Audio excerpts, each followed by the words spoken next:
ভবানীপুরে vote দিতে গিয়ে নির্বাচন কমিশন ও কেন্দ্রীয় বাহিনীর বিরুদ্ধে ক্ষোভে ফেটে পড়েন মমতা বন্দ্যোপাধ্যায়। তার দাবি, ভোট শুরু হওয়ার আগের রাত থেকেই রাজ্যে কার্যত ত্রাসের পরিবেশ তৈরি করেছে সিআরপিএফ এবং কেন্দ্রীয় পর্যবেক্ষকরা। বুধবার বুথ পরিদর্শন করেন তৃণমূল সুপ্রিমো।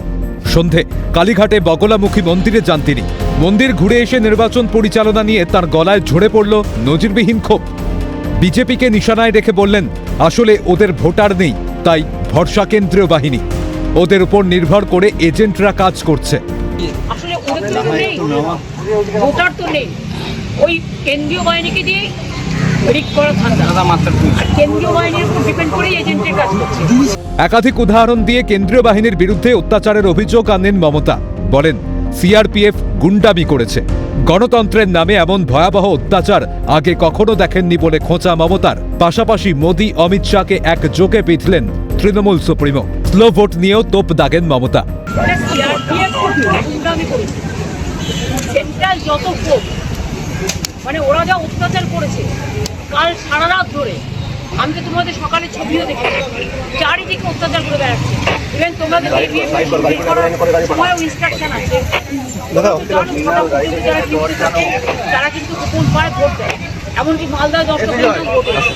কিন্তু এখানকার ইনস্ট্রাকশন দিয়েছে প্রাইম মিনিস্টার, হোম মিনিস্টার নিজেরা ইন্টারফেয়ার এবং পুরো সেন্ট্রাল ফোর্সকে বলছে সব কটাকে ধরে মারো, যেন কেউ লাইনে দাঁড়াতে না। এইগুলো কেন বলবো? এই তো তোমার মডেল কোড অফ কন্ডাক্টই আছে। আমি ক্যানিংয়ে দেখলাম একটা সংখ্যালঘু লোক, বয়স্ক লোক, মেয়েরা একটা লুঙ্গি পরে গেছে, তো তোমরাও তো লুঙ্গিটাও অনেকে লুঙ্গি পড়ো, পায়জামা পরো তো লুঙ্গি পড়ো, গোবর টাঙাতে বার করে দিয়েছে, বার করে দিয়েছে, এবং তারপরে সেটা নাকি প্যান্ট পরে গেছে। আনফর্চুনেট ভবানীপুরে খুব স্লো ভোট করালো, সব জায়গায় স্লো করছে।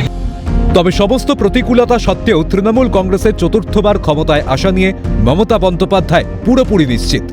200 পার করবেন বলে প্রত্যয়ী মমতা। তবে সংখ্যাটা কোথায় দাঁড়াবে ঠিক করবে মানুষ। অনেকগুলো জায়গায় সিআরপিএফ খুবই গন্ড, আমাদের ছেলেদের খুবই মার করেছে। তা সত্ত্বেও আমরা আশাবাদী যে 200 তো আমরা ক্রস করবো। সংখ্যাটা কোথায় দাঁড়াবে সেটা মানুষ ঠিক করবে। ভোট সম্পন্ন। এখন দেখার বিষয়, আগামী 4 মে গণনার দিন ভবানীপুর তথা বাংলার মানুষ কার ওপর চূড়ান্ত আস্থা রাখে। ক্যামেরায় সৌমেন্দু মজুমদারের সঙ্গে রাজা সাহা, ক্যালকাটা নিউজ।